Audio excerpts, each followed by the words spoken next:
Tuhan itu membawa kita melalui semua yang kita lalui, bukan supaya yang dipakai itu 1-2. 2-3 orang berkumpul dia datang. Tapi kalau mereka sudah kumpul, pasti Tuhan akan pakai mereka semua. Tuhan pasti akan berkati mereka semua. Saat kami berkumpul, Roh-Mu bekerja, ajar kami memuliakan nama-Mu.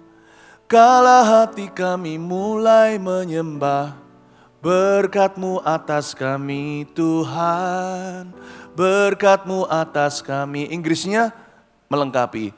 As we gather, may your spirit work within us. Waktu kita kumpul, Roh Kudus kerja di kita masing-masing. As we gather, may we glorify your name. Kalau kita kumpul bukan menggosip ria, tapi memuliakan Allah. Knowing well that as our hearts begin to worship, ketahuilah waktu kita mulai menyembah, we'll be blessed because we came. Oh Lord, kita akan diberkati hanya karena kita datang dan join itu. We'll be blessed because we came. Tuhan tidak mau memakai 1-2 orang aja, bahkan kalau yang berkumpul 2-3 orang dia datang di sana. Tuhan mau memberkati dan memakai setiap mereka. Bagi Tuhan 2 atau 3, 2.000, 3.000, 20.000, 30.000, bahkan 200.000, tidak ada bedanya. Tuhan itu maha besar. Dia bisa berurusan secara pribadi dengan setiap orang, bahkan rambut di kepalanya pun Tuhan telah beri nomor atau angka. Allah itu besar, namun dia itu kecil juga. Dia bisa begitu spesifik dan detail tahu persoalan hidup kita dan tahu di mana kita berada dalam kehidupan ini dan kemana kita mau pergi. Dia tahu kemana dia harus bawa kita. Setiap family berbeda, setiap profesi. Dan Allah selalu ada dalam benaknya, bukan rancangan celaka. Tapi dia selalu ingin memberi promosi ilahi kepada anak-anaknya. Yang dimaksud promosi ilahi itu sepenuhnya adalah perbuatannya, bukan karena usaha mereka. Allah memberikan kasih karunia kepada barang siapa yang meminta. Barang siapa yang berharap kepadanya. Saya percaya kita melalui semua ini di dalam kehidupan kita sebagai gereja. Karena Tuhan tertarik untuk mengangkat Anda. Cuman kita harus tahu jalan ke sana. Jalan tikung, tikam, jalan tebas, jalan korupsi, jalan dosa, bukanlah jalannya Tuhan Yesus. Karena dia berkata, akulah jalan, tapi aku bukan segala jalan. Kegelapan bukan jalanku. Saling menjatuhkan bukan jalanku. Saling membunuh karakter juga bukan jalanku. Kalau engkau mau mengalami promosiku, ikuti jalanku. Come and follow me, kata Tuhan Yesus. Nah, saya perhatikan lewat kehidupan nenek moyang Tuhan Yesus, yaitu Raja Daud, bahwa ternyata promosi ilahi itu jalannya tidak terduga loh ke sana. Alamatnya sih sudah jelas, promosi dari Tuhan. Jalan ke situnya itu loh, gak seperti yang kita pikirkan. Nah, saya ajak lihat 1 Samuel 29, saya berdoa agar Anda mengalami promosi ilahi dalam pekerjaan, dalam keluarga Anda, dalam pelayanan. Dalam keluarga Anda tidak bisa naik pangkat lagi kalau Anda sudah kepala keluarga, Anda sudah kepala kok. Tapi Anda bisa jadi kepala yang penuh, itu promosi Tuhan. Tidak kepala yang setengah-setengah, keluarga tidak bahagia. Seorang ayah yang tidak berfungsi, yang tidak hadir bagi keluarganya. Kalau Anda ikut Tuhan, Anda akan dipenuhkan. You will have an abundant life. Anda akan punya yang namanya hidup yang berkelimpahan. Limpah tidak harus materi, uang adalah berkat Tuhan yang paling murah. Limpah itu bicara tentang bahagia, penuhnya fungsi, dan mengikutnya segala benefit, berkat-berkat karena ketaatan. Saya ajak kita lihat sekarang 1 Samuel 29, Daud dikirim pulang oleh orang-orang Filistin. Kalau mau jadi raja, harusnya dia pergi bukan dikirim pulang. Tapi anehnya dia dikirim pulang hari itu oleh orang-orang Filistin. Ternyata jalan menuju promosi tidak menentu. Jalanmu lebih tinggi daripada jalanku. Rancanganmu lebih tinggi daripada rancanganku. Jangan bersandar pada pikiran sendiri. Jangan kecewa sama Tuhan, sama kehidupan, sama dirimu sendiri, dan juga sama orang lain. Rugi. Zaman gini kok masih ada yang tidur rohani. Jangan tertidur. Jangan pingsan. Jangan marah, tinggalkan panas hatimu itu. Itu tidak berguna. Embrace, rangkullah maksud Allah dalam kehidupanmu. Rangkul dulu maksud ilahi sebelum Anda menerima promosi ilahi. Ayat pertama, orang Filistin mengumpulkan segala tentara mereka ke Afek. Sedang orang Israel berkemah dekat mata air yang di Yizril. Ayat pertama menunjukkan there will be an action. Akan ada, ini wow, Daud selalu tertarik untuk yang gituan. Dia mau berada di mana action terjadi. Tapi kadang-kadang ya, jalan menuju promosi itu jalan sunyi. Bukan yang asiknya rame-rame. Kita bisa rame-rame di charge sama Tuhan Yesus di dalam gereja seperti ini, mendapatkan firman mingguan, mendapatkan urapan. Tapi waktu kita pulang ke rumah atau ke kehidupan kita sehari-hari, kita sendiri-sendiri. Tapi ingat loh ya, saudaramu di seluruh dunia, saudara rohanimu, mengalami pencobaan yang sama dengan dirimu. Sekalipun kita sendiri-sendiri, kita tidak sendirian, kita ini satu kerajaan. Tidak boleh ada orang di sini merasa alone. You may feel lonely, you're never alone. Amin. Jadi nanti kalau Anda pulang kembali gitu, tidak usah, aduh Pak Yusuf di mana, Pak Yo di mana. Anda hadapi dengan Tuhan Yesus yang kami ajarkan dan teladankan. Anda akan diangkat oleh Tuhan. Jikalau Tuhan yang mengangkatmu, siapa yang bisa menurunkanmu? Jikalau Tuhan yang membuka pintu, siapa yang bisa menutupnya? Anda harus melalui jalan sunyi. Bukan ke Afek, Anda akan dibawanya. Anda akan melalui jalan selatan di Gaza itu, tempat Filipus dibawa ketemu sida-sida. Jalan menuju ke promosi kadang-kadang jalan sunyi sendiri. Bahkan lembah kekelaman bahkan. Tapi hadapi. Kita bisa di-charge rame-rame, tapi nanti promosi datangnya adalah kehidupan pribadi Anda. Harus berkenan kepada Allah. Ayat 2, maka ketika raja orang-orang Filistin berjalan lewat dalam pasukan-pasukan 100 dan 1000.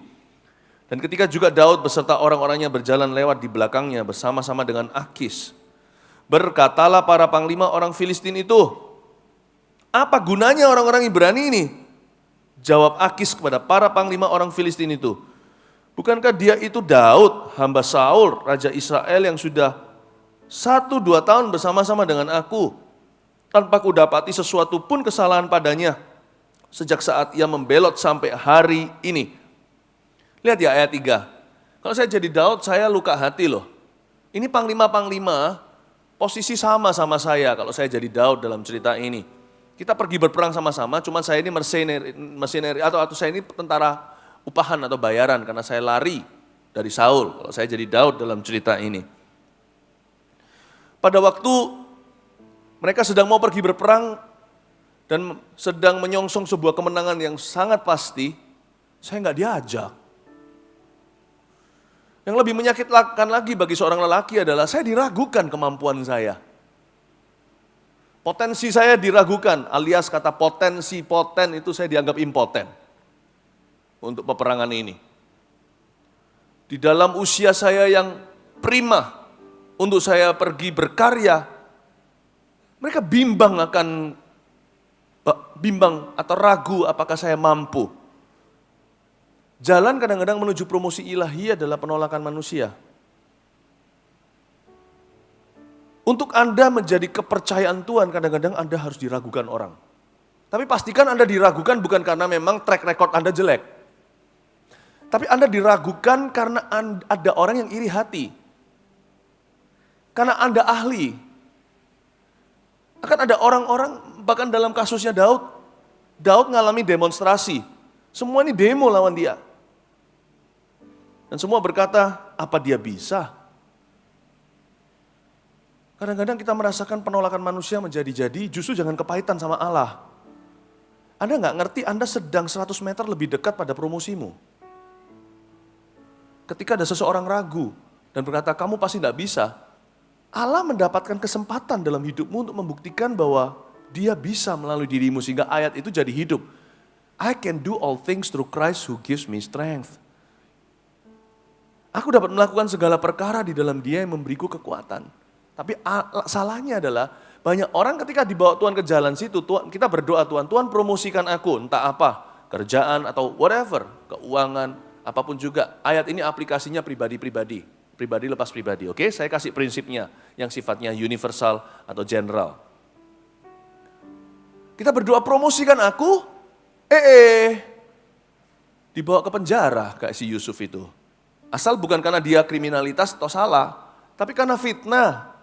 Si istri Potifar itu, Yusuf menolak untuk memuaskan hawa nafsunya. Sometimes you pray for one thing, you get another thing. Anda berdoa untuk satu hal, Anda dapat hal yang lain. hal yang tidak Anda inginkan. Lalu Anda meragukan Tuhan. Tuhan itu tidak bodoh, Dia tahu apa yang Anda mau, Dia tahu apa yang Anda perlu. Tapi Anda juga perlu percaya pada Dia karena Dia lebih pintar dari dirimu. Percayalah jalannya tidak seperti yang kau duga. Ikut aku nak. Aku akan memberikan, aku akan mengabulkan doamu, tapi pakai caraku, bukan caramu. Apa gunanya orang-orang Ibrani ini? Gak enak loh dibilang orang-orang Ibrani ini. Emangnya mereka gak punya nama? Sekalipun benar secara fakta mereka orang Ibrani. Apa mereka gak punya nama? Kalau saya adalah seorang keturunan Tionghoa, saya sekolah di Amerika. Lalu tiba-tiba suatu hari saya registrasi apa? Lalu nama saya Philip Mantova. Sekalipun mata saya sipit, nama saya Inggris. Karena kita di Indonesia kan, nama saya alfabet, bahasa Indonesia. Ya kan? Atau bahasa Inggris, Philip. Atau nama kita apa, Sugianto atau apa. Lalu tiba-tiba kalau saya dipanggil, hey Ching, atau Ming. Nah enak loh, jangan pernah panggil orang-orang begitu. Ching itu dinasti Ching. Dinasti Ming. Itu namanya rasisme. Itu sara itu. Itu ras. Sebab saya pernah digituin dulu. Saya pernah digituin. Hey Chinese, sit down. Waktu saya di sebuah pesawat. Hah? Yes I'm Chinese. Yes I'm Indonesian. I have a name bro. Orang-orang Ibrani ini loh. Gak enak. Gak boleh gitu. Ya kan gak boleh kita panggil orang dengan cara demikian. Mereka memang berniat untuk menyakiti Daud, tapi untungnya Daud jaga hati. Anda perlu jaga hati, karena Allah tidak bisa memberkati kepahitan. Untuk Allah membawa promosi, Anda juga harus layak dipromosikan. Karena itu kita lanjutkan ke ayat berikutnya. Ayat 4. Tetapi para panglima orang Filistin itu menjadi marah kepadanya, serta berkata kepadanya, suruhlah orang itu pulang. Supaya ia kembali ke tempat yang kau tunjukkan kepadanya dan janganlah ia pergi berperang bersama-sama dengan kita, supaya jangan ia menjadi lawan kita dalam peperangan, sebab dengan apakah orang ini dapat menyukakan hati tuannya, maksudnya Saul, kecuali dengan memberi kepala-kepala kita atau orang-orang ini. Daud ini istilahnya gini, Daud di sana dia mendengarkan mereka bicara nyeloteh begitu, itu kemungkinan ada semua itu terjadi di hadapannya. Dan mereka pasti juga bicara di belakang. Sana, suruh orang ini kembali situ. Kembali ke dapur sana, gak usah ikut kita perang. Suruh dia masak aja lah untuk kita. Suruh ia kembali ke tempat yang kau tunjukkan kepadanya, supaya dia jangan ikut berperang bersama dengan kita. Gini, jalan promosi kadang-kadang dimulai dengan demosi. Jalan pro kadang-kadang melalui jalan kontra. Yang pertama tadi kan kita tahu penolakan manusia. Jangan pernah keberatan kalau Anda dikembalikan ke perkara-perkara kecil atau yang paling tidak perkara-perkara yang lebih kecil daripada seharusnya yang Tuhan pernah janjikan atau yang Tuhan pernah janjikan dalam hidup Anda sesuai dengan panggilan Anda. Take, ambil. Setiap kesempatan, penugasan, kalau Anda adalah panglima perang, tapi Anda dikirim ke dapur untuk masak, masaklah yang paling enak untuk para prajuritmu. Kapan lagi bisa masakin untuk mereka? Selama ini Anda main perintah-perintah, sekarang Anda cuci kaki mereka, cucilah. Jalan menuju promosi seringkali adalah perkara-perkara sederhana. Perkara-perkara kecil. Be thankful for the little things. Be thankful for humble beginnings. Bersyukurlah untuk perkara-perkara sederhana atau permulaan yang biasa. Daud disuruh pulang karena Alkitab tidak mengatakan Daud marah-marah lalu berperang sama mereka. Dengan mudah loh ya, Daud angkat senjata. Mungkin dia berkata, kita cuman tentara bayaran kok. Kalau tentara bayaran, kami ini the expendables. Ambil belati, keluarkan pedang. Tembak orang, sikat lawan. Dengan mudah, dia nggak salah, dia nggak punya kontrak sama mereka, kerjaan dia harian kok. Dia bukan staf atau pegawai tetapnya si Akis. Apa susahnya ambil senjata dan bunuh aja semua panglima itu? Tapi Daud ingat akan panggilannya. Bukan itu panggilannya. Dia bekerja untuk siapa dia tahu. Pada akhirnya dia bukan bekerja untuk Akis, dia bekerja untuk Allah yang dia kasihi. Karena itu sekalipun dia tentara upahan, dia tidak punya mental tentara bayaran. Dia sandangkan pedangnya, dia protes sama Akis. Tapi dia tidak berbuat yang tidak berkenan kepada Allah. Luar biasa. Enjoy perkara-perkara biasa. Jangan mau cepat-cepat jadi orang besar. Jangan mau cepat-cepat jadi orang hebat, sebab orang besar dan orang hebat itu pusing hidupnya. Dan pasti akan sibuk tak punya waktu. Enjoy it. Nikmati waktu Anda adalah wakil kelas. Nikmati kalau Anda menjadi seorang yang seolah-olah di dalam program kurang signifikan. Nikmati tugasmu, asal masih ada tugas dari Tuhan, itu kepercayaan. Perkara-perkara kecil seringkali adalah jalan pada promosi sesungguhnya. Perkara kecil apa yang dipercayakan Tuhan kepadamu? Contohnya adalah waktu. Jangan nganggur, apalagi pria, jangan nganggur deh. Kalau Anda punya pekerjaan, laki-laki, mungkin sekarang pekerjaan Anda belum gimana, Anda masih punya waktu. Dan lakukan yang terbaik dengan waktumu itu, paling tidak, supaya jangan sampai istrimu tidak hormat kepadamu. Tunjukkan sekalipun mungkin aku belum laki, aku belum punya keberuntungan di masyarakat. Tapi I'm a respecter of my own life. Aku adalah seorang yang menghormati dan menghargai hidupku sendiri. Tunjukkan kepada istrimu bahwa kita itu laki-laki bukan cuma di luarnya, tapi di dalamnya juga. Dukunglah orang-orang sekeliling Anda yang lebih sukses dari Anda, yang lebih sibuk. Dukunglah, berbesar hatilah, jangan iri kebesaran hatimu menunjukkan kepemimpinanmu. Tetapi gunakan waktu ini, hari-hari ini adalah jahat. Jangan main game melulu. Jangan cuma setiap hari, cuma nggak perlu. Lakukan sesuatu, percayalah. Hidup ini terlalu pendek, kalau Anda nganggur, bantu mereka yang sibuk.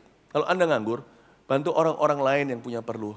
Ada banyak pelayanan terbengkelai hari ini di seluruh dunia. If you have time, investasikan waktumu itu untuk segala sesuatu yang terbengkelai. Sekalipun Anda tidak dibayar. Nanti lihat ya, sambil Anda melakukan itu, pasti ada sepasang mata yang tertarik dengan Anda dan berkata, will you work for me? Maukah kamu kerja untuk aku? Tempat kerjaan, employment atau pekerjaan tidak tentu didapatkan lewat ketok pintu dan kasih resume lalu interview. Kalau Anda punya kualitas, cepat lambat akan merekah seperti fajar. Orang kanan kirimu pasti ada hidung yang akan mencium bau wangimu. Demikian pula ikan busuk tidak bisa disembunyikan, dosa tidak bisa selama-lamanya dihindari mata, pasti ketahuan. Barang bagus juga cepat lambat keluar beritanya. Anda barang bagus nggak? Ambil semua pekerjaanku. Saya kasih waktu kurang dari 1 bulan, saya akan punya pekerjaan. Why? Karena orang bekerja yang sungguh-sungguh bekerja di dunia ini jarang. Saya nggak harus jadi pemimpin. Sebentar lagi saya akan duduk di meja seseorang dan saya akan bekerja untuk dia. Give me 1 month. I'll show you I'll have a better work. Why? Because I have a better faith. I have a better dedication. I have a better commitment. Saya punya komitmen yang lebih baik. Mari saya ajak kita melihat bahwa jalan menuju ke promosi itu perkara-perkara kecil, saudaraku. Atau perkara-perkara yang lebih kecil. Nggak tentu kecil beneran. Perkara-perkara beberapa orang kecil itu nggak tentu kecil. Saya pernah bicara sama satu orang ini sangat sukses dan dia berkata, this is a small business. Tahu nggak small businessnya itu gunung berapi buat kita. Tapi kalau dia bisa setia dengan itu mungkin yang akan membawa dia akhirnya kepada kejayaan yang dia belum pernah capai sebelumnya. Kita lihat sekarang ayat yang kelima.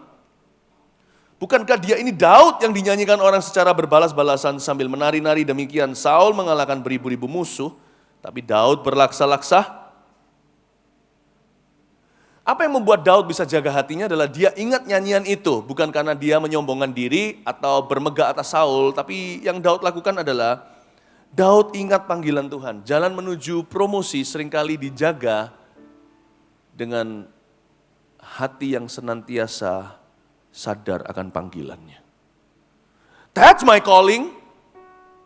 Daud membunuh beribu-ribu, Saul berlaksa-laksa, Daud membunuh berlaksa-laksa, bingung saya. Mungkin saya terpengaruh dengan kata laksa itu loh, agak lapar saya mau makan laksa Singapura. Kapan nanti kalau saya visit Singapura, bawa saya ke laksa ya? Siap. Saul membunuh beribu-ribu, Daud berlaksa-laksa. Dia ingat, he remembered, he recalled, dia mengingat lagu visi hidupnya. He remembered the song of his vision. Do you have a song? Anda punya lagu enggak? Kita menyanyikan banyak lagu tiap minggu, udah ditumpuk berapa tahun tuh berapa ratus lagu. Tapi pasti ada 2-3 lagu yang membuat Tuhan turun berkumpul dengan kita. 2-3 orang berkumpul, dia hadir di sana. Pasti ada juga 2-3 lagu. Dalam hidup saya ada 2-3 lagu utama yang mengingatkan, dan itu sangat nostalgia dan sampai hari ini masih tetap sama kuasanya. Mengingatkan saya akan panggilan saya waktu Tuhan memanggil nama saya, ku jawab ya, ya, ya. He remember his song. Dia ingat lagu para wanita itu. Daud membunuh berlaksa-laksa. Dia berkata, panglima ini aku hitung cuma 12 biji. 12 biji lagi. This is not my war. Ini bukan peperanganku. Tuhan beritahu pada aku akan menjadi raja yang menegakkan nama Tuhan sampai ke ujung bumi. Israel akan jaya seperti belum pernah sebelumnya. Dan kau membunuh berlaksa-laksa. Dalam peperangan Tuhan, bukan peperangan diriku. He remembered his calling. Itu yang membuat dia tetap profesional berjalan dengan Tuhan. Bapak ibu saudara harus ingat, panggilanmu apa dari Tuhan? Jangan menyerah. Kalau Allah memanggilmu jadi ibu rumah tangga, tapi sekarang kelihatannya amburadul, sekalipun kalau suami Anda yang merusakkan rumah tangga Anda. Remember your calling. Kau tidak akan pernah gagal. Saya pernah melihat cerita seperti ini, ibu rumah tangga yang ditinggal sama suaminya, ditinggal dengan anak sebanyak jumlah ternak. Ini zaman dulu. Anaknya satu-satu jadi orang gagah besar, orang-orang besar. Pada ujung hidup mereka, saya tahu ceritanya, anak-anaknya masih hidup tentunya hari ini sebagai orang-orang yang sukses. Sang ibu ditinggal suaminya, Tuhan tidak pernah paksa ibu itu karena Tuhan mengerti perasaan wanita. Untuk berbaik gimana dengan suaminya, karena suaminya memang gak baik. Tapi karena iman ibu itu, anak-anaknya jadi. Karena iman ibu itu, anak-anaknya rekonsiliasi sama papanya. Tapi bukan seperti papa gimana rekonsiliasi sama papanya sebelum papanya meninggal dunia. Anak-anak, paling enggak bukan untuk papanya. Anak-anak tetap pro mamanya. Sayang mamanya, tahu jalan ceritanya. Tapi anak-anaknya enggak benci papanya karena semua teladan karena ibunya yang berkorban. Ibu itu menutup mata dengan tersenyum masuk surga.